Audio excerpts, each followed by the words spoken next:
Bonjour et bienvenue dans Le Monde Devant Soi, le rendez-vous d'actu international de Slate.fr. Je suis Christophe Caron et je suis en compagnie de Jean-Marie Colombani, directeur de la publication de Slate. Salut Jean-Marie. Salut Christophe.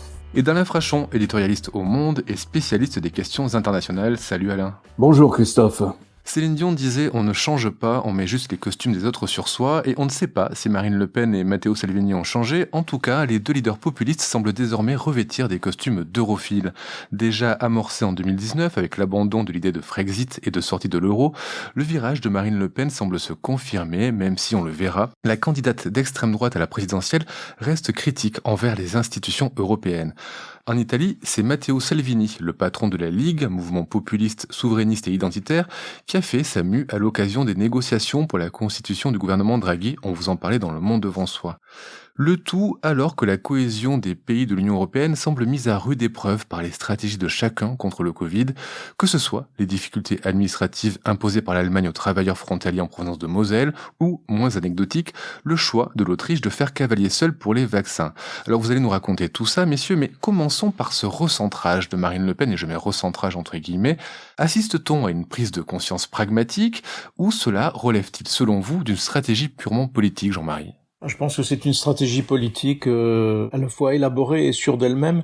Je pense qu'elle s'est placée devant une sorte de fiche ou de tableau avec des cases et elle coche toutes les cases qui vont la conduire à crédibiliser sa candidature, sa troisième candidature, de façon à faire tomber ce qui lui est opposé depuis son fameux face-à-face avec Emmanuel Macron, c'est-à-dire l'incapacité dans laquelle elle serait d'exercer la fonction par faute de compétences.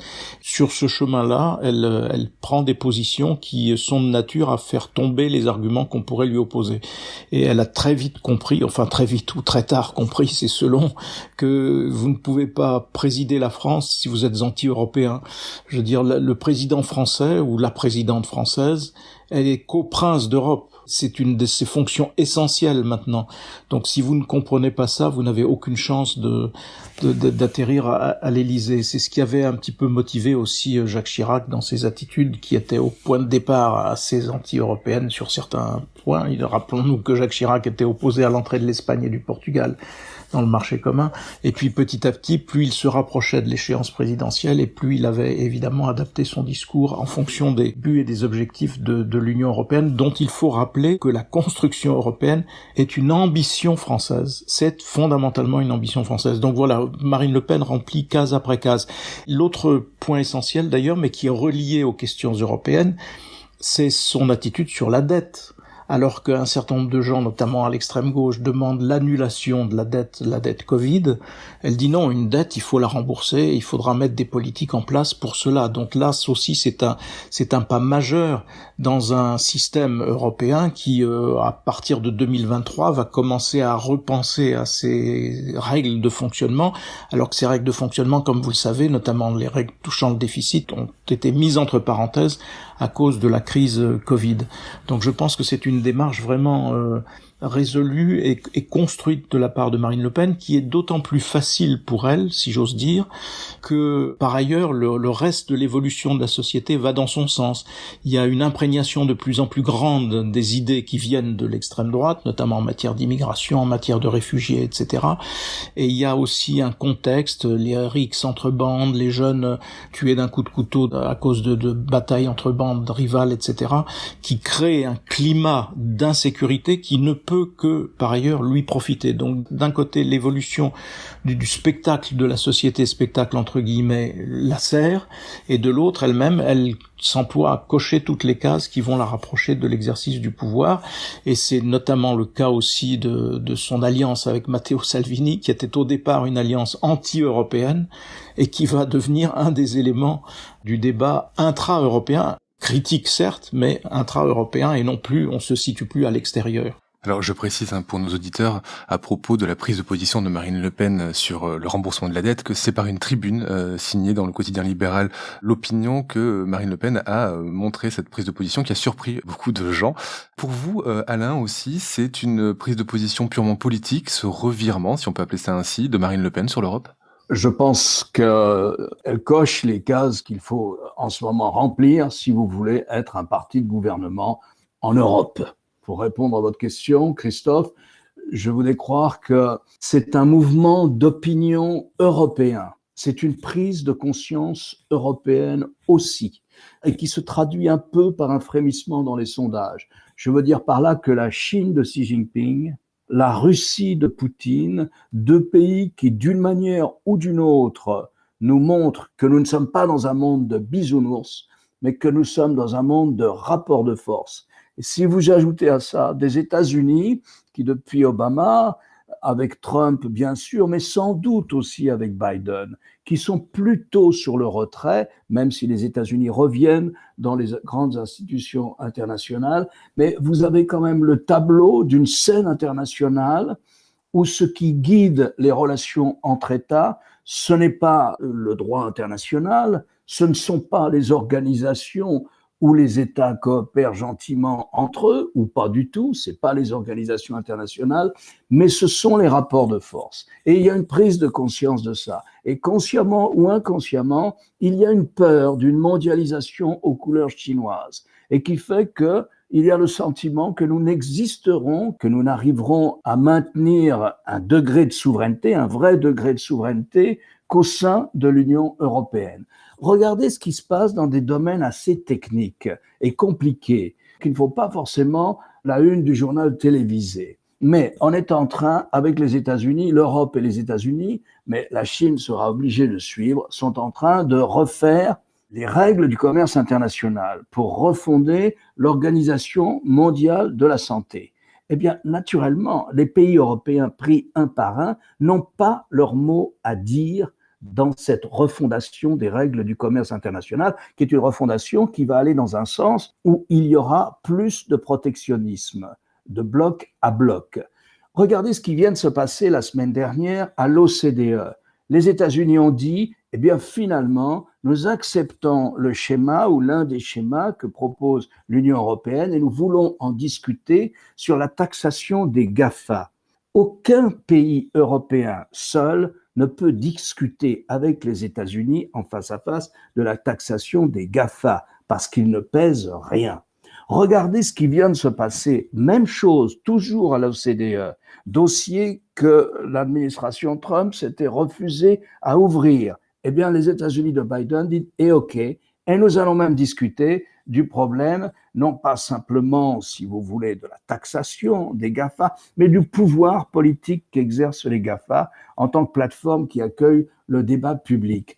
Au fur et à mesure que la technologie et que l'économie sont en train de devenir les instruments de la puissance stratégique, il y a une prise de conscience européenne. Et c'est pour ça qu'il est difficile à un parti politique européen qui se veut un parti de gouvernement de refuser l'esquisse de projet européen tel qu'il est aujourd'hui dans les institutions de l'Union européenne.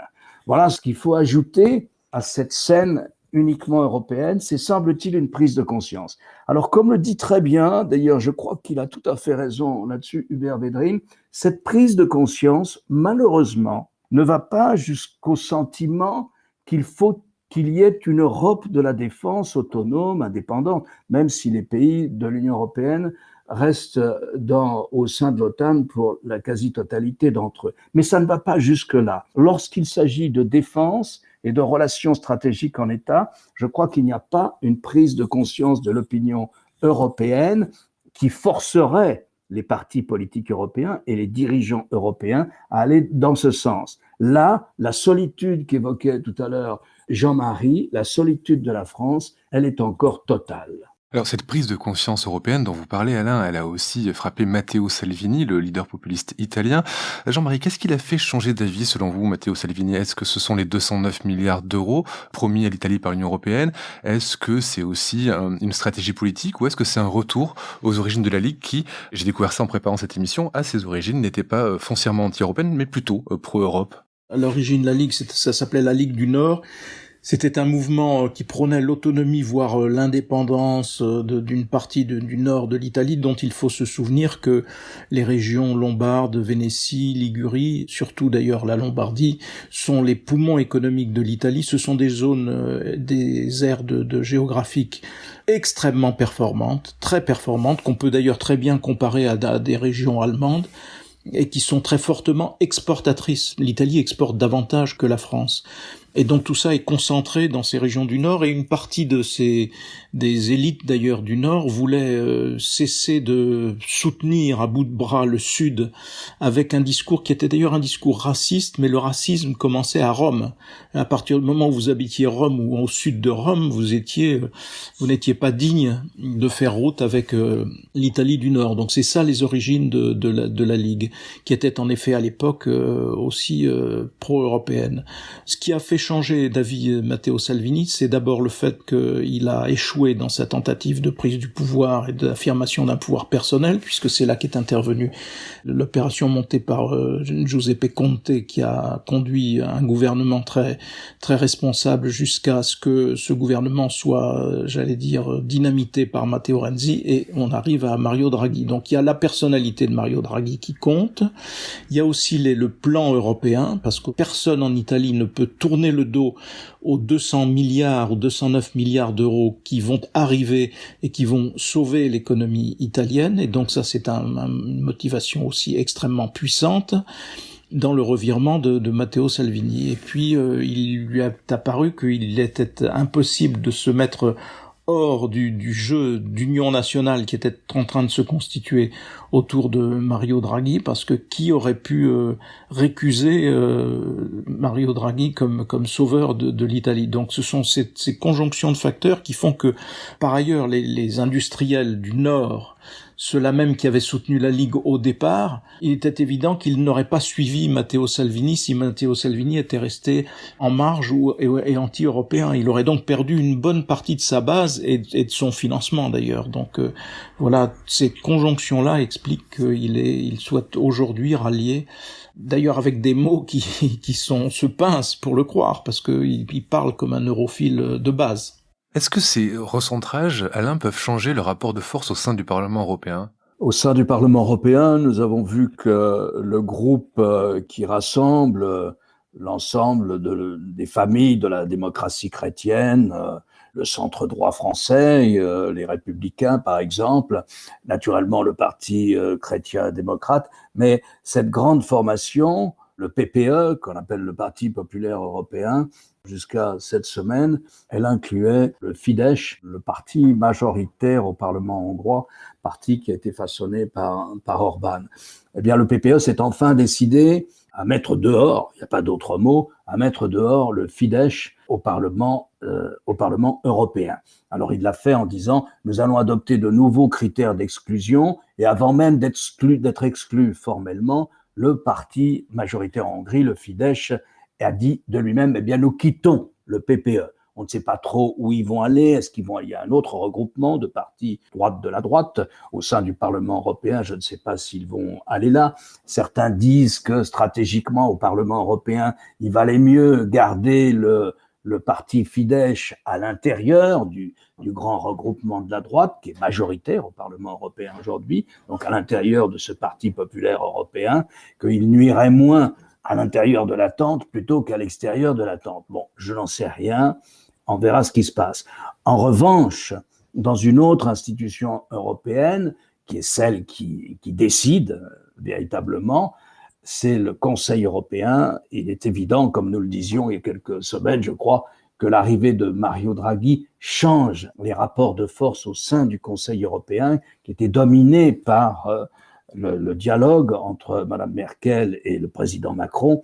Eh bien, maintenant, il y a Draghi avec une capacité d'entraînement qui va bien au-delà de l'Italie, je dirais même qui va bien au-delà de l'Europe du Sud, puisque c'est l'homme qui sauve l'euro en 2012-2013, et que cet homme-là, sur la scène politique européenne, pèse bien au-delà d'un président du Conseil italien. Alors pour compléter sur Orban et le Fidesz, ça ampute le PPE, le groupe des députés de la droite conservatrice, classique, au Parlement européen, ça les ampute de 12 députés, mais ça ne change pas le rapport des forces, en effet, au sein du Parlement, et le PPE reste le groupe le plus important dans ce Parlement européen, donc les rapports de force ne sont pas affectés, et il faut noter que les nouveaux statuts du PPE dont a parlé Alain, qui ont provoqué le départ anticipé donc de Viktor Orban, qui a retiré ses députés de ce groupe, c'est parce que on mettait en avant le respect des libertés, notamment le respect de la liberté de la presse, et le respect de la séparation des pouvoirs et notamment de l'indépendance de la justice, qui sont les deux principaux critères sur lesquels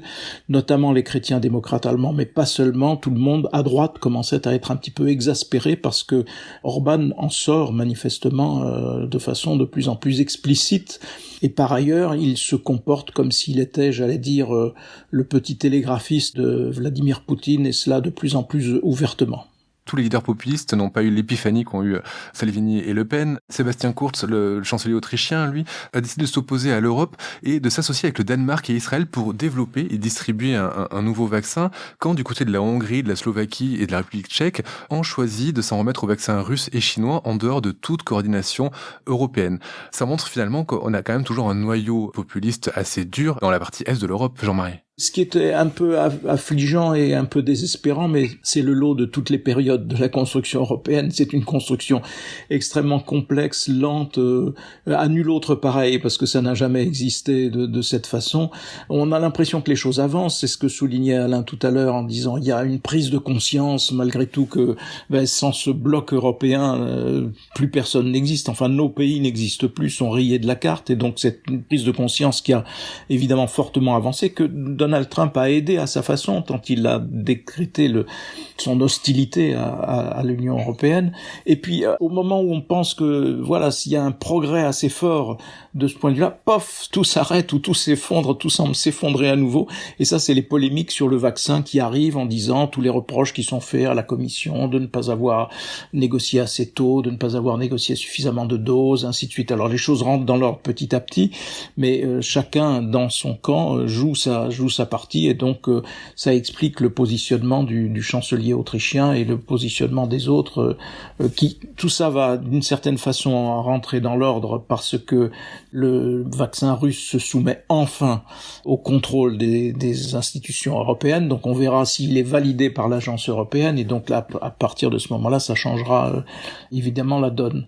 Mais c'est vrai qu'on a l'impression tout d'un coup qu'avec ces polémiques sur la stratégie vaccinale, qui posent des problèmes partout d'ailleurs, il est frappant de constater que les débats sont les mêmes partout. En France, on vous dit ça ne va pas assez vite. Il y a eu le problème de l'AstraZeneca et des polémiques autour. Il y a le problème du ciblage des populations à vacciner. Vous regardez en Allemagne, c'est rigoureusement le même débat, la même chose. En Autriche aussi, la même chose. Et donc certains qui veulent satisfaire peut-être plus vite leurs opinions publiques se disent voilà, on va négocier directement avec Israël, c'est le cas de l'Autriche, mais c'est aussi le cas du Danemark, pour essayer de s'approvisionner plus rapidement que nous pouvons le faire à travers la Commission, qui elle, d'une certaine façon, fait son travail comme elle doit le faire, c'est-à-dire en répartissant les doses au prorata de ce qui est le poids respectif de chacun des pays membres de l'Union. La question de Christophe va plus loin, c'est-à-dire Christophe dit mais on a le sentiment qu'il y a certains pays européens qui vont s'allier avec des pays non européens comme Israël ou un autre pour essayer de développer un vaccin ensemble. Et là, on entre dans une autre discussion qui est effectivement une des permanences de l'Union européenne, qui consiste à annoncer, à avoir des effets d'annonce très forts qui ne sont pas suivis d'effets ou pas suivis d'effets immédiats. Par exemple, on peut avoir le sentiment, et ça va nous ramener à la question de l'industrie pharmaceutique, on peut avoir le sentiment que les Français ont touché une corde sensible, et ils ont touché une corde sensible en mettant sur la table cette expression autonomie stratégique. C'est ce que dit le président Macron. Sur le fond, il a raison. Il faudrait que l'Europe acquiert une autonomie stratégique. Et comme Macron le dit, ça ne supprime pas les souverainetés nationales de chacun des 27 membres de l'Union européenne, mais c'est une souveraineté qui s'ajoute et qui multiplie la souveraineté des 27 puissances de l'Union européenne.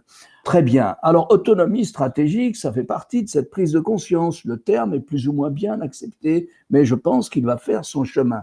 Seulement, autonomie stratégique, ça voudrait dire que les pays de l'Union européenne, l'Allemagne, la France, l'Italie et d'autres, se disent, par exemple, nous avons face à une menace extérieure qui est la pandémie, nous avons été pris de court parce qu'il n'y avait pas un rassemblement des industries pharmaceutiques européennes, des groupes allemands, on aurait pu s'allier avec des groupes suisses, français et italiens et autres, pour avoir le sentiment qu'il y avait sur la scène internationale un bloc pharmaceutique européen. J'entre pas dans le cas de la France, qui, me semble-t-il, a été pris particulièrement au dépourvu, puisque l'industrie pharmaceutique française n'a produit ni des tests, ne produisait pas les tests requis, et encore moins un vaccin. Mais voyez, c'est toute une des difficultés de l'Europe. Et je crois que l'Europe, elle a perdu en crédit par effet d'avance bien trop ambitieux par rapport à ce qu'elle était capable de faire. Derrière cette belle expression d'autonomie stratégique, qu'est-ce qu'il y a concrètement?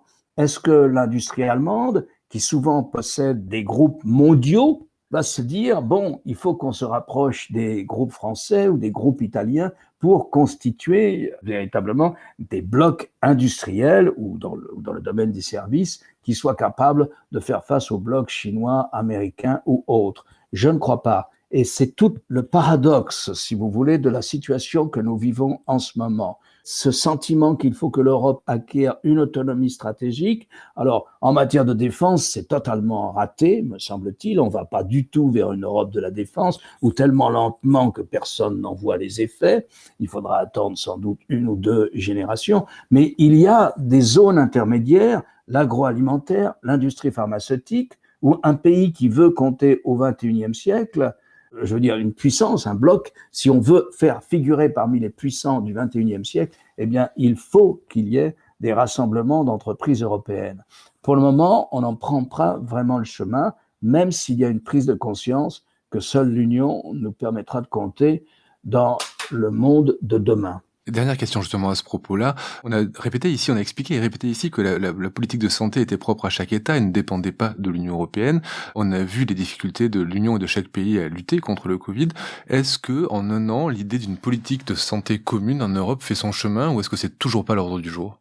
Il y a déjà une institution qui fonctionne de manière européenne, c'est-à-dire en limitant au maximum les risques, en maximisant le principe de précaution. C'est l'Agence du médicament européen, puisque c'est cette agence qui donne son agrément aux médicaments qui sont vendus aux Unions européennes. Que ces médicaments soient fabriqués en Europe ou à l'extérieur de l'Europe, c'est la même chose.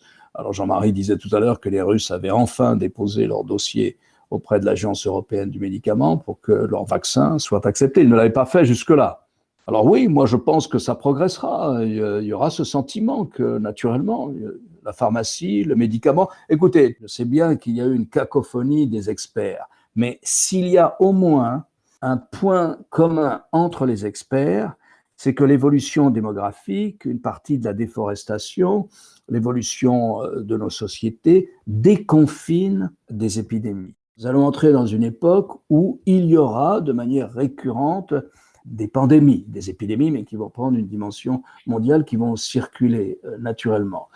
Eh bien, je pense que l'Europe ne peut pas rester étrangère à cette évolution-là. Le premier pas qui a été franchi est aussi l'approvisionnement en doses de vaccins, puisque la négociation a été confiée au nom des 27 à la Commission sur le prix et les quantités.